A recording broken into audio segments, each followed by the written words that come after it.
Hey everyone, thank you for tuning in. This is Coffee with Eddie. My name is Eddie Campos with Remax Preferred Associates, and my extra special guest today is Maumee School Superintendent, Dr. Todd Cramer. Todd, thanks for joining us. No, thank you for the opportunity to have the conversation. Yeah, I miss the days when we could do this inside a coffee shop and have a bagel and coffee together. Amen to that. I can't wait to return. So we've got a lot of things to get caught up on. I spoke to you when we first went into quarantine back in the spring, and I wanted to wait some time to be able to reintroduce things to the public as far as what Maumee schools are doing. I'm going to be talking to other superintendents as well to get their word out. So as far as Maumee schools are concerned, what is their plan? We've got a in-school session starting very soon, correct? We do. And so I guess, first of all, we're going to continue to offer the option for any family who wants to remain online. And that's through the continuum of this school year. And then we'll reevaluate that this coming spring and see what that means for next year. For our students and families who want to return in person, we're going to begin that process this coming Thursday. And we're going to have half of our students, those with last names that start with A through K on Thursday, L through Z on Friday, and then all of our students who want to return in person will have the option or the ability to do that this coming Monday. Great. So what does that mean for the kids that are going to continue to study at home and do their schooling there? You know, we did a lot of surveying of our parents, our educators, and our students based on what happened this past spring, and really took all those lessons learned and tried to incorporate them into the curriculum choices that we selected for this past fall. And what that means is it resulted in a lot more structure for our students and a lot more rigorous curriculum offerings for our kids as well. So those children that are doing in-home schooling, do they have the option to go back here on October 1st with the other kids if they've already chose to do in-home schooling, or do they have to wait? So those that chose in-home schooling need to wait until the end of the quarter or the trimester.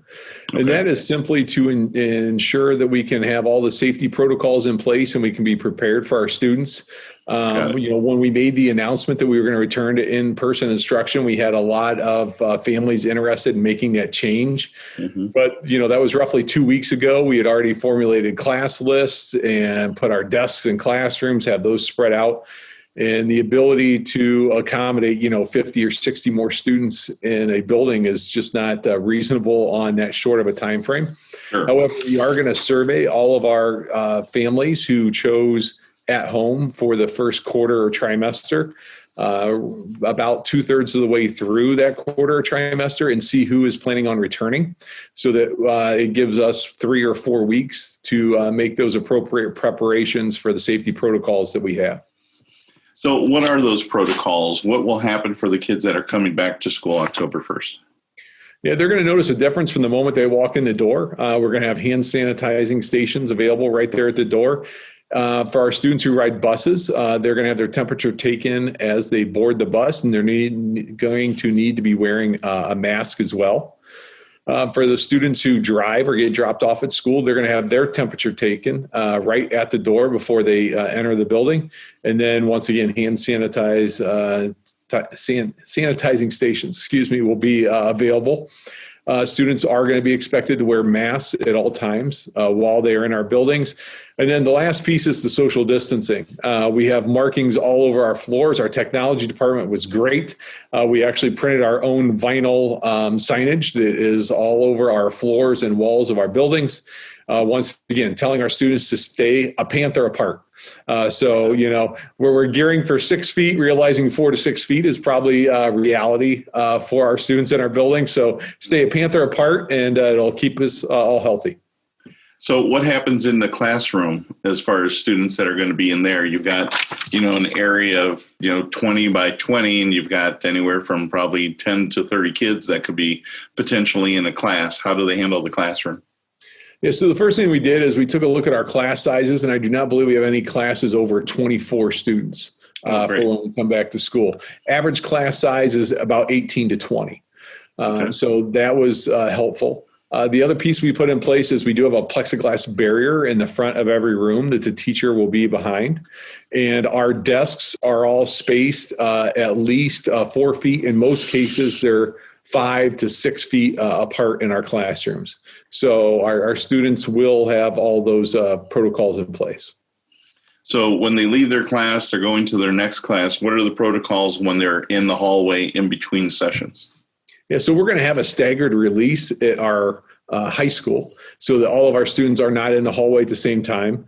And then at Gateway, to the extent possible, our teachers are actually going to rotate classrooms so that our students are not in the hallways in an ongoing basis as they have been in the past. So for our core content areas, our teachers are actually going to rotate rooms rather than having our students getting up and intermixing with one another as many times as they have. Now, of course, when the students go to lunch or band or orchestra class, they will need to be in the hallways. And once again, we'll have a staggered release system for that. So here's the hot button. How about sports? How's that going so far? I know football season has started. How's that going? And then what happens next for the other sports? It's truly been an evolution in sports, right? We are all sitting here this summer just hoping that we had sports and saying, even if we're not in the stands, we just want our kids to be able to participate. We were able to successfully have our students go through the preseason training that was necessary. We then received the guidance from OHSAA that limited our stadium capacity, but at the same time does provide us the opportunity for parents to come watch their young student athletes perform, whether it's cheerleading, dance, soccer, football, you name the sport. So those protocols all continue to be in place. We have had the Ohio High School Athletic Association compliance officer come to multiple events here at Maumee, and I'm proud to say our record has been near spotless when it comes to our compliance with all the measures that they put into place. And just really hats off to our athletic department and our task force that Mr. Schindler, our athletic director, worked with. I mean, we were given the checklist of protocols on a Wednesday for a Friday game, and they were able to have over 2 pages of checklist items in place and in compliance, and that in 48 hours. Well, it's not like you guys had anything going on. Yeah. So I'm going to include some links in this episode to Maumee Schools. I know that there's also a separate link for the Maumee Schools Reset Restart. And then I'm going to also include in this, we've got the Lucas County Board of Health, Department of Health, COVID guidelines, and we'll also put in there the risk level guidelines. And Lucas County has dropped down to a level 2, which is probably makes everybody just a little more comfortable. Yeah, we've been thankful. I mean, those are the numbers we were tracking, right? The state numbers as well as the county numbers. And then we've been tracking our zip codes here, especially 43537. 2 months ago, quite frankly, we were not in a great position. We were the second and third highest zip codes within Lucas County as far as the number of COVID cases. Our numbers have dropped significantly, which was a significant factor in us being able to return to school. So I know that there's a lot of talk about the possibility of a second wave. How does Maumee Schools, how do the grade schools, high school, how do they handle a possible student that has been diagnosed with COVID, or maybe they get to the school, their temperature's high, you're noticing symptoms. How are those things going to be handled? What can parents expect? First of all, we're trying to be on the proactive side. So we've recently partnered with the Maumee Rotary and Rite Aid, and this will be going public either today or tomorrow. So you have great timing. That we've arranged for flu shot clinics in our area that will be free of charge for anyone who does not have insurance or cannot afford to pay for the flu shot. The Maumee Rotary is willing to front that cost. So we have 3 different locations on 3 different dates and times set up. Once again, trying to be proactive and offer those flu shots so we do not have students who are symptomatic of the flu, which overlaps greatly with COVID, as we all know. But when we do have a student, let's say we have a student that comes to school and they are symptomatic, First of all, we have the Panther Pledge in place. So we're asking all of our parents to go through a screening process on a daily basis at home before they send their child. If a student becomes symptomatic while at home, as of 2 weeks ago, we received a flow chart from the Toledo-Lucas County Health Department. I believe it's in the document that you referenced. Mm-hmm. And that flow chart really provides us guidance as to the action that we need to take. So we have isolation rooms set up in all of our buildings, and those will be utilized for any student parents, and we'll continue to push out there. Okay. Well, it sounds like you guys have really put a lot of thought and care into everything that's going on. I know that in the Lucas County Back to School Guide, it's very comprehensive as far as the information that's available. And again, I'm going to include the Reset Restart link into our session here, and that way people can have access to that information. Is there anything else you'd like to try to add before we leave?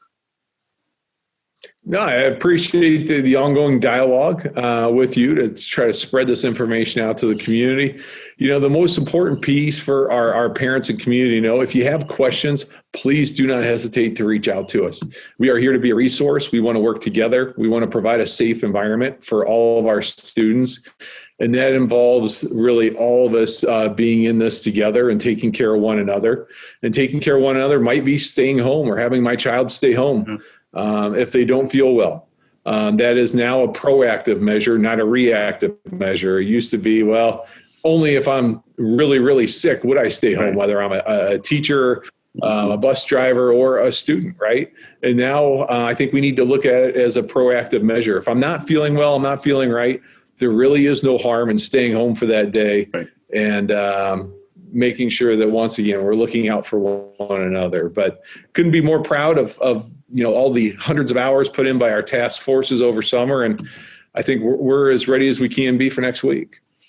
Well, I appreciate your time today, and I really appreciate the work and effort you and everyone else at Maumee Schools has put into taking care of our children. It's greatly appreciated.